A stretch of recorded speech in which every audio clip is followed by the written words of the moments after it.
And I think that's like, I hit on this so hard because like when, I'll tell you a story to illustrate the point.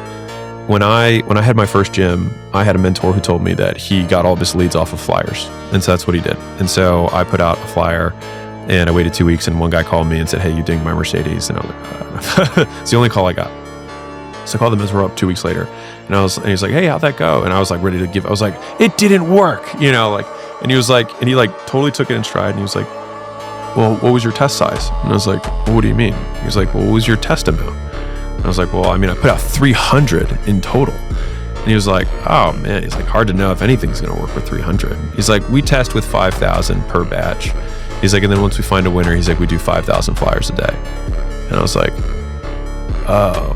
So he's doing 150,000 flyers a month for his business and I had done 300.